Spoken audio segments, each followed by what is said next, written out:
Everybody. So it's been a while since I've seen you guys. Again, super busy as always, and work. What you gonna do? Anyways, today we're gonna talk about Los Barrios of Dallas, Texas, specifically the four neighborhoods that are at the top of this slide. I wanted to talk about Deep Ellum, which was established in 1873, Little Mexico, officially established in 1910. Old East Dallas has a reputation prior to that, and Oak Cliff does as well, but it was mostly, we're going to get into this later, but it's foreshadowing because of Deep Ellum and Little Mexico being gentrified. Most of the residents then moved, most of the black and brown residents then moved to Oak Cliff and Old East Dallas in the 1970s, and white flight started to take place. But we're going to get into that. So I wanted to talk about these neighborhoods, and if you're not from Dallas, and even if you are from Dallas, you probably don't know a lot of these things. You probably know where Deep Ellum is, and it's basically just like a cool like place for like music venues, and even now it's getting gentrified into more white businesses. Little Mexico doesn't exist for most, and Old East Dallas and Oak Cliff have their own reputation. And again, gentrification has caused it to be erased. So we're going to get into that. So I wanted to bring up the fact that a lot of these settlements, because of the colonization of Texas, or more importantly, Texas, these little neighborhoods is what caused what we know now.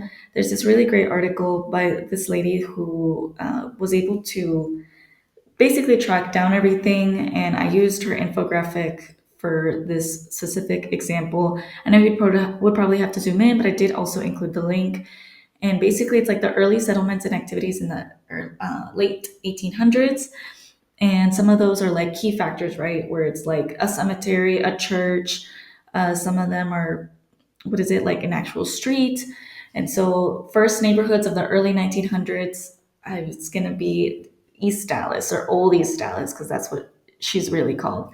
Stringtown, Thomas Colby District, a Freedman's Town. And if you don't know what a Freedman's Town is, basically a Freedman's Town is the fact that Black people, once they were liberated from slavery, they had to live in their own, homes, but the government didn't give them any type of compensation, so they literally like built things from scratch. And because of other laws like redlining and like the prevention of Black people and brown people getting housing loans and stuff like that, they had to basically make their own. And it's called a Freedman's Town, and it was like sundown towns where it's like white only, like you can work there, but by the time it's dark you gotta leave. Freedman's Town is where people left to their homes. Little Mexico, Frog Town, Central Business District, Boggy Bayou, Film and Theater Row, The Cedars, and Deep Ellum. And so this is what, it's a lot of us probably don't know if you're closer to my age, but I actually do know these places because of my family. My family immigrated here since the 80s, so I actually know all of these, and actually what if they're all called. Of all these, Dallas, Little Mexico, Oakland, the Dallas Arts Districts, West End Historic District, Thanksgiving Commercial Center, Main Street Reunion District, Civic Center District, Farmers Market District, De Cedars, Deep Ellum, and Trinity House District.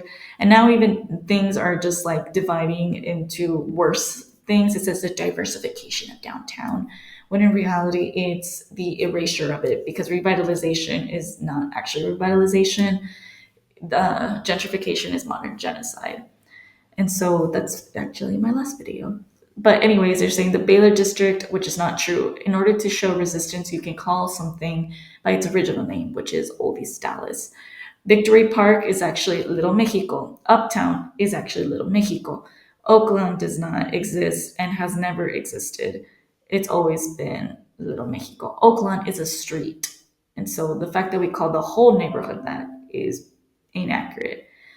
And it kind of shows you the map, like what everything has gone into, been erased into, and you can see it by the different, like literally it's by the colors and then into the color scheme. And it seems like the person who made this infographic was very pro what everything is called, but that's not me. And we're going to get more into it later. So the first neighborhood we're going to talk about is Deep Ellum. Deep Ellum is downtown Dallas, And originally, Deep Ellum was a lot bigger than what it is now. So the day slavery was abolished was in 1865, and it arrived all the way, to Galveston and stuff for Juneteenth. Therefore, the people of the South had to create freedmen's towns in order to live because, like I said, they were not allowed to take out loans. There was redlining, sundown towns, and all sorts of things. And one of these in the state of Texas was Deep Ellum, which was established in 1873. Deep Ellum, like I said, it used to be a lot bigger. In 1956, though, North Central Expressway, it's a highway that divided the neighborhood in half. And obviously, it's a very big problem because that all of downtown Dallas was actually Deep Ellum, especially because the street is called Elm Street. And so Deep Ellum got its name because, like there were certain parts where, for example, like white people would go to, and it was because it was like the shopping center and everything like that, which is still there today. And like they have a little bit more luxurious buildings and stuff like that. And so when black people were asked, like, oh, where do you live? It would be like, oh, all the way down in Deep Elm. And so they pronounced it a little differently, and that's how they got its name. However, though, Deep Elm is all of the main historic district, literally, like, it's the highways that divided it. And because of those highways, it's why it's a lot smaller now. And that's one of the process that destroyed the lovely community that had so much love and patience to create. We even have movie theaters, which was uh, quote unquote like negro only movie theaters or black people only movie theaters. There was also the Gypsy Tea Room, and that was a long-standing business. There was shoe stores and pawn shops and all sorts of things. There was actual homes there. So originally it was a factory like predominant town, but that's why it's the bomb factory. That's why we had the Coca-Cola factory. That's why there's a bunch of stuff there. And so, although there are very few businesses that have lasted throughout all the years of Deep Ellum to now, especially because of the pandemic, for example, the Gypsy Tea Room does no longer exist. It's important to support the original businesses only, or at least the businesses that have its essence, because there's a couple of businesses there that do not belong there. Example, Picole, the ice cream shop, does not belong there. There's a Patagonia there, does not belong there. There's a botanical little store there, does not belong there. And you can definitely tell the difference, because they're all white owners. And not only is gentrification happening, but gentrification is happening as well. And so, again, it's really important for us to learn its history. And that's why I wanted to talk about Deep Ellum. So as I was pulling up evidence for this workshop or this video, and specifically this video eventually will be a book, so stay tuned. But as I was pulling up evidence, this is string towns. And one of the things too that people can't fathom is, like Dallas is so flat, so why don't we have trains and more buses? But that's actually the thing about our government is that they have been, they're sellouts because they wanted to be car centered only. We did have a lot of trains, and one of the reasons of gentrification is to take away that accessibility of the community and basically just get them more isolated. And so this is specifically Stringtown in the picture. Like it's called a town, but it was actually a street. And so it was actually eaten, like by Deep Ellum. Um, and so that's why people don't really know Stringtown, but Stringtown is actually where North Central Expressway is, which is actually where the after picture is.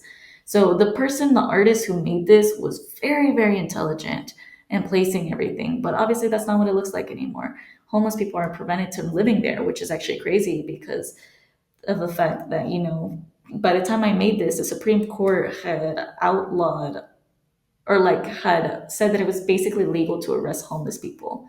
If you sleep outside, you are homeless and you are allowed to be arrested and turned into prison slavery. And so not only is this crazy, but Deep Ellum used to have a lot of black and brown people being homeless, and they were a lot more older in their age, and it was because they were part of the original Deep Ellum and their homes have been taken away and stuff like that. And it's a black neighborhood, but even now we don't know what it is. And so you can really see the before and after pictures. That was one of the other theaters, the Palace Theater, that was a black people only theater. Like I said, it was a train station, and there's just a lot more pictures to come. like I said, that this is deep Ellum, and you can kind of see the evidence of the rail line that existed back then. And then, like I said, Joe's Pawn Shop was one of the few pawn shops that was like locally owned, because at this that was locally owned, that was actually still like community based. And although I believe it was like an Irish owner, like it didn't really matter. Um, it was still a black and brown community. And at this time, by the time it was like closed, it was because a lot of like big businesses started to buy the local businesses, and Joe's Pawn Shop wasn't going to be one of them. And I think it's just very monumental. I believe it was in the late 1990s or early 2000s as to when it closed. So I wanted to provide a little bit of a timeline since I did receive a lot of information. But basically, in the late 1800s, Deep Ellum was officially established as a freedmen's town because slavery was abolished. So as slavery is abolished, freedmen's towns started popping up. Some of the businesses that were especially established was Sons of Herman's Hall, which still exists today and we should keep it alive. Gypsy's Tea Room opened, which unfortunately closed because of the pandemic. But then the major highways in Dallas that caused Deep Ellum's fall is North Central Expressway, as it was built in 1956, along with other highways around all of Dallas Fort Worth, but specifically that one. And we'll get into the other neighborhoods for you to see that. It divided the East and West Dallas side, and eradicated around 500 houses and businesses in four black communities. And so, as you can see, in the early 1950s, segregationists, including leaders of the white community, terrorized black families who dared moved in to their neighborhoods. So not only was redlining a thing, there was actual terrorization by local community members who were just here, just people, just neighbors that planted homemade bombs into homes. And so Deep Ellum was actually really, really scared of receiving that as well.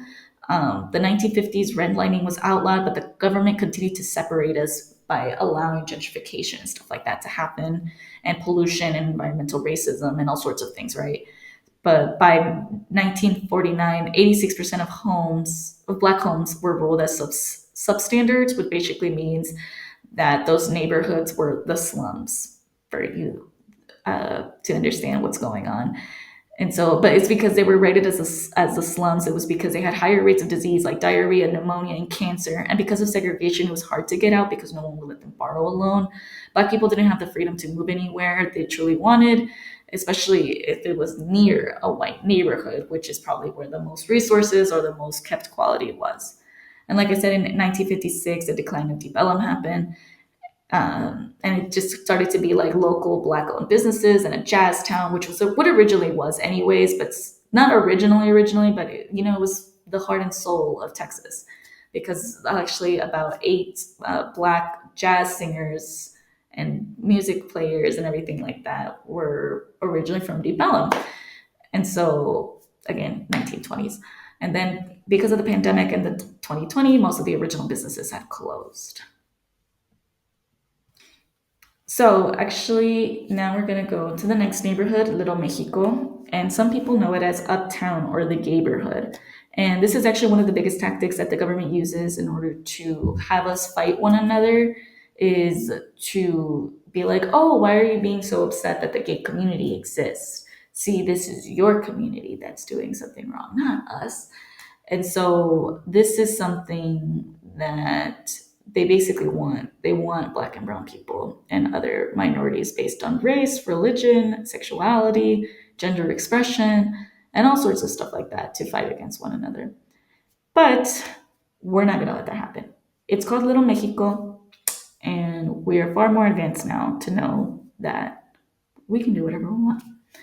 And we can call people just what they are. They're gentrifiers and they're evil war criminals.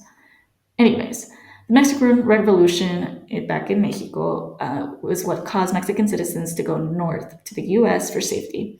In 1910, Little Mexico was officially established on the US census, or like, the maps that they had and everything. And there were more than one Mexican only neighborhoods in Dallas Metroplex, though. And so Little Mexico is the specific ones that we're talking about, but they're called Los Barrios. And it was like, one of them was actually called Los Barrios, and it was like at least a minimum of five. The community is now called Uptown, but its true original name is Little Mexico. And so one of the acts of resistance, like I said before, is to call it by its original name, which is Little Mexico.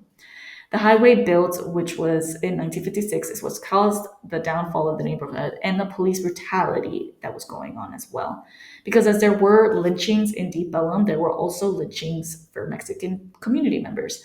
And people don't actually know that because the way they teach us in K through 12 is just black and white. They don't mention the other communities like the Asian community or Pacific Islander or the Mexican slash Native American communities because Mexicans are actually indigenous because we're indigenous to the land and we have been super colonized. So we don't even know our own identity.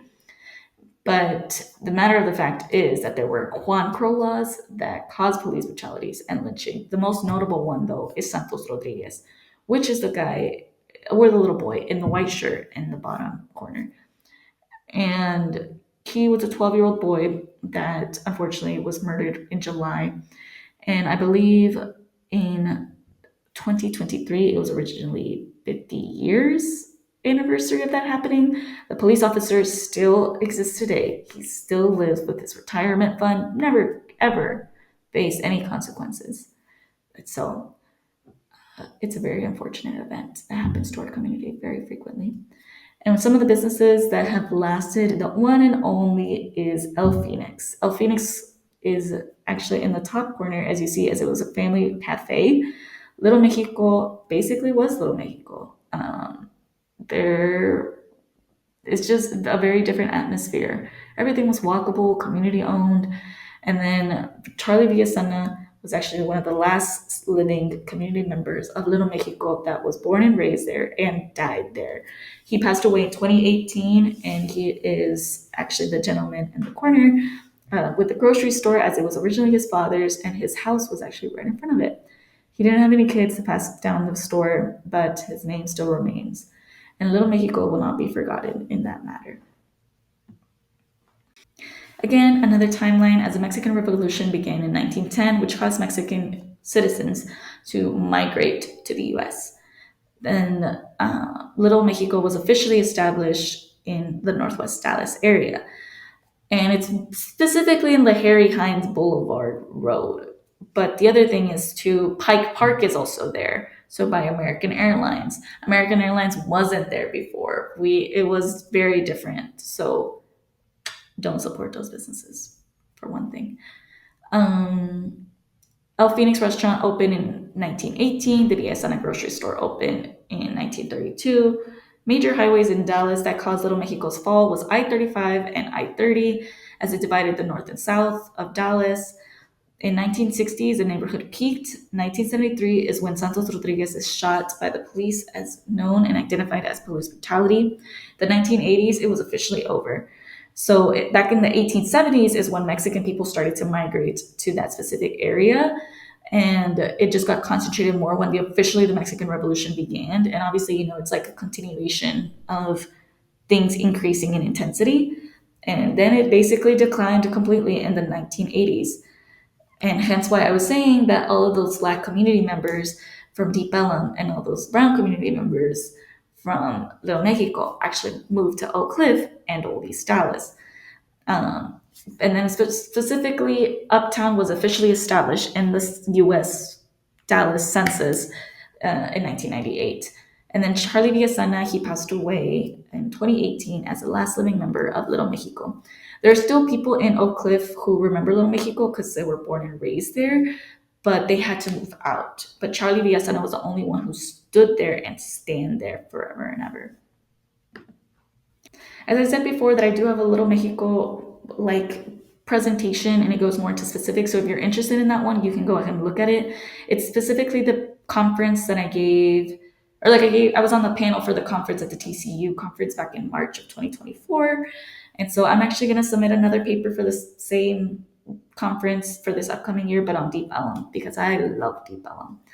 But anyways, back to this presentation. So why are these neighborhoods so important? Of all these Dallas, specifically what I'm talking about is 1970 and Oak Cliff 1970. So Old East Dallas, not the medical district, Old Dallas was a safe haven for the Black and Mexican community. It really allowed the community to intermingle because back then they were separated, like I said, Deep Ellum and Little Mexico. So Deep Ellum was a freedmen's town, so for Black liberated people. And then Little Mexico was, as its name, Little Mexico. Jewish immigrants did live in both of them, and there were, like white European immigrants who were trying to establish themselves that did live there, because even though there was still racism for the Black and brown community, the white community still, like white English Protestant community, still is not very friendly towards other whites who have not integrated themselves into the English Protestant community. And so these specific pictures were actually of my own pictures back in the early 2000s. The neighborhood looked very different in Old East Dallas. And specifically right now, where they're not talking about it in the newspaper and everything, they want it to be completely erased before that. They want it to be completely erased before records happen. And like I said, I am writing a book on this, so please support it in any way possible. I have Venmo on my link tree, everything, even if it's just $5, because I want to talk about these things. And if you have pictures that you want to submit for Old East Dallas or Oak Cliff, please also send them. But anyways, these Old East Dallas, like I said, was a safe haven for the Black and Mexican community, specifically since the 80s and 70s. Those things were just basically booming. They were really new residents, old timey houses, and you can really see and feel the community being different because there were so many more bus stops than what there are now. I don't believe there was a train in Old East Dallas, but it should be. There should be one. So I have more updated maps and evidence for everybody, but one of the biggest flaws that caused the gentrification of Old East Dallas now is West Village, which is a shopping center for rich white elite people. Specifically, North Dallas still has like 80 or 90% of Black and brown people, predominantly Hispanic people, that go and attend that school, and which is super crazy because, like I said, the highway wasn't finished, nothing was finished. West Village is evil. Do not support West Village. West Village caused the most impact to the community as it displaced community members, hence my family being one of them, and discontinued education access for the people, hence the school that I'm talking about. There's a trolley there, but even then, it's still just for the shopping center, not to deliver people or like to take people from their home to school and then from their school to the grocery store or whatever. That's not what it's for. And there's not really good grocery stores there. So not only is it a food desert, it's a gentrified area. Oak Cliff is basically the same thing. It has a historic and rich history of Jefferson Boulevard. Oak Cliff originally was a white flight town, and then as people from the Black and brown community started to move to Oak Cliff in the 1970s and 1980s, then that's when Duncanville started to exist because it was a white flight town. And there's going to be more stuff that I'm going to be talking about as this happens, but I would just want people to know that these communities really mean a lot. And actually, there is a link and there is resources out there to show you all the longstanding businesses and local authentic businesses, and you can definitely evaluate, using common sense and critical analysis skills to be like, oh, this business is causing gentrification or gentrification, because sometimes it can be our own Black and brown community members that put a local shop in Oak Cliff that is really outrageous prices and that's not super authentic to its culture. And it's super sad to see because they don't really understand and they basically signed up for capitalism themselves. And they think that they're being badasses when that's not the truth. And so there was a quote by a very important woman that I can't remember her name, but I did see her. And she was saying that Black faces in high places is not going to save us. And that's true. Black and brown faces in high places is not going to save us because we are still partaking in the system of capitalism to cause this gentrification, to cause this separation between community. And I want us to all think about that. So I will leave you with that. And thank you so much for seeing my video. I hope you guys liked it. I will continue to post more, I promise. It's just been super hectic. I am going to have a career change, but I hope you guys love it. I hope you guys love every bit of these series as much as I do. I put a lot of my heart and soul into it. And like I said, I'm going to write a book. So I hope you guys like that too. I know you will, because I mean, you guys like these videos. So yeah, thank you so much. I hope you have a nice day. Bye bye.